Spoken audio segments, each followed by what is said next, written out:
like some of these guys do now and turn around and mean mug somebody. No, he understood the value of blocking that shot and starting a break. The quote goes on to say, quote, "That's a great," oh, this is Whiteside saying, I'm sorry. Whiteside said, "That's a great honor." Before the Celtics hosted Miami Wednesday, quote, "Everyone knows that Bill Russell is probably one of the best shot blockers that has ever lived." Exactly. That's really a big honor that he thinks of me that way. So this is definitely not an episode of Old Guy Stop Talking. This is not that.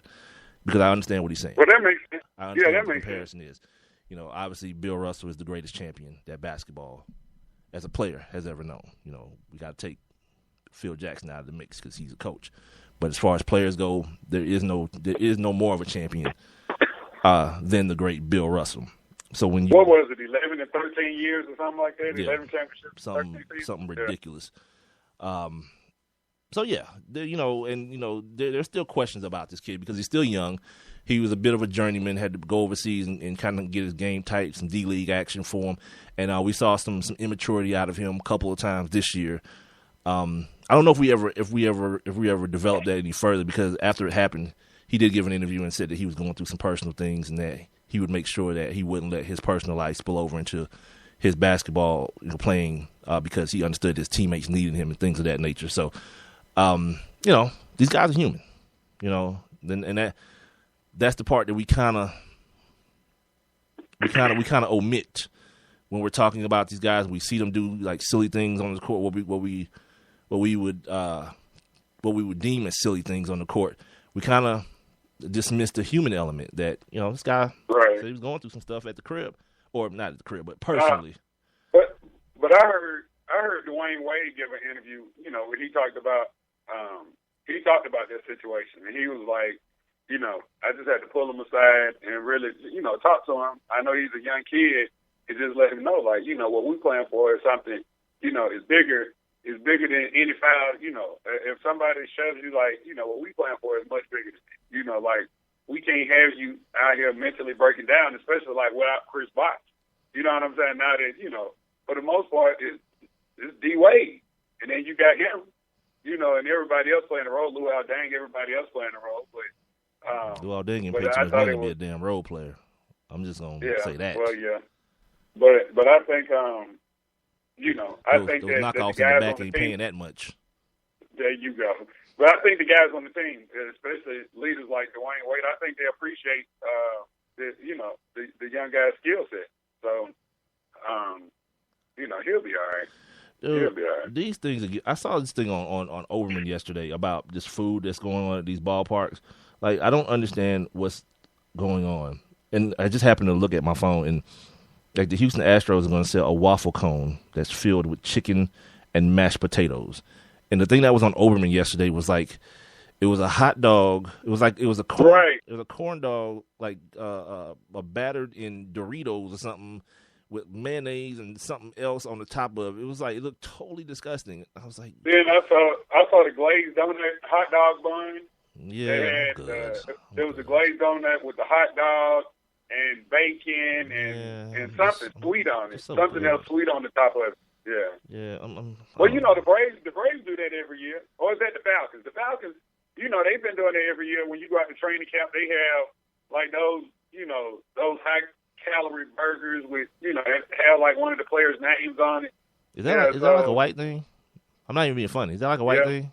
Because I think it doesn't seem like, especially for as much as they want to charge you for it, it doesn't seem appealing to me or appetizing to me.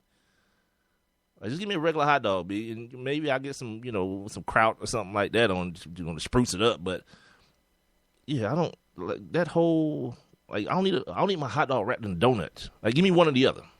You can give me both of them. Just make them separate. Separate. Right. I knock this hot dog down, then I go ahead and slay this donut, and everything will be everything. But I don't know. I just saw this thing on my phone. I looked to the left, and it's like, that doesn't sound good to me. I mean, I guess it's the same concept as if you had like chicken and waffles and you had a side of potatoes, but the fact that it's in a cone type situation, and I'm being forced to now consume this at the same time. You know what I mean? It's not on a plate. Yeah, well, it's like fair food. You know what I'm saying? Like how you go to these state fairs and they have, because you watch Food Network. Yeah, you know how they had a dude deep frying a Snicker bar. I'm cool. I'm all about that action there. Like a dude deep frying Oreos, count me in, because that's all in the same realm of thing. You know what I mean? It's a bunch of sweetness that I'm about to just punish in my mouth. But like the donut with the hot dog in it, like how do I top that? What I put on the hot dog? I don't feel comfortable putting mustard on it because it's gonna spoil the donut. Well, that's what they put. That thing they had bacon and the little white drizzle icing. I think that's what they had on the hot dog. And see, here's the thing too. Like you can, like mentally, like the more I say it, mentally, I can break it apart, because if you think about it, it's kind of like sausage and bacon, or like sausage and bacon and maybe like a donut, or having a donut for breakfast. But it's the concept of like eating it all together that kind of like mixes me up. You know what I mean? It's just, I don't know. It just seemed too fat. Like I'm just gonna be embarrassed to be eating this. Like somebody gonna look at me and be like, oh, look at that fat dude over there. Look at him. Jesus Christ. You ever did that before? You ever seen like a big fat person eat and just make you be like, nah, I'm good. Yeah. Yep, not even hungry anymore. My old lady's like that all the time. She's terrible. like I talked about her yesterday being like so much of a better person than I am, and she is. But in this case, like she was literally, like if somebody like huge is like eating like gluttonously, she'll stop. She'll just lose her appetite. Here it is. This is what's in this hot dog. This is from the Wilmington Blue Rocks, a minor league team. It's a hot dog inside it's a glazed donut bun with the hot dog. Then on top of the hot dog, they have the what is that? The raspberry filling from inside, the blueberry filling from the inside of the donut, like how they do the stuffed donut. Yeah, it's not called a stuffed donut. It's called a jelly donut. What are you talking about? A stuffed donut. You know what I mean? Jelly. It's called a jelly donut. But they have the jelly from the donut on top of the hot dog, and then they have pieces of fried bacon on top of that. That's what tops it off. Yeah, that just seemed like it's just gonna take me straight to the bathroom. To the bathroom. Yeah. It's just gonna make me just kind of like just go get you. Yeah. Yeah, it's just gonna make me just tear my O-ring out, cause no, that's one of those things where one of those things you eat, like especially you a young man, and you know you at the ballpark and you think you about to go see a chick after the game, and you eat this right here. And then you go over there and you're like, man, I'm good. Dude, man. I've done that before, dude. I've done that before. Yeah, dude. I load this chick house, and for some reason, I decided I wanted to eat some Taco Bell before I went over there. Yeah, nothing happened except me leaving. Like, and I ain't know her that well. I ain't know her that well to just blow her bathroom up like that. And I think she had just moved into that town, one of those townhomes right over there off of Flat Shoals Parkway. I didn't know her well enough at that point to just blow a bathroom up. So I was like, yeah, this thing that we had planned for the night, it's not going to happen because I'm going home. I'm not coming back either. Because when I'm done doing what I'm doing, I'm going to have to shower real good. I'm going to have to bathe real good. Yeah, I'm going to be too relaxed to come back. So, yeah, we'll do it tomorrow. Oh, my God. I was like, my bad. I had a hankering for some soft burritos. I got 3 of them mugs in me, and yep, they was on their way right back out 2 minutes later. Yeah, so that happened. Told y'all, man. Oh, that's awesome. Yeah, things are gonna get silly and stupid, but all true. All true. Yeah. This is the Sports Kings podcast. We got like 6 minutes left in this hour. You guys make sure you holler at us on Twitter, Instagram, Facebook. Like I said, when we're done here, obviously you guys aren't going to hear me say this before, probably later on tonight, but you'll hear me say this. I mean, you'll hear me say this tonight and realize that I'll be doing it more and more often. I'll be live tweeting during these basketball games, football games, and baseball games. I saw the Braves play today a little bit. They got the game got stopped for rain today. Had to make sure I checked them out because Julio Teheran was on the mound today, so I wanted to see what he was looking like. Looked pretty decent. Yeah, he looked pretty decent. The guy that got out in left field now, Gomes, he made a couple of great catches out there in left field, which was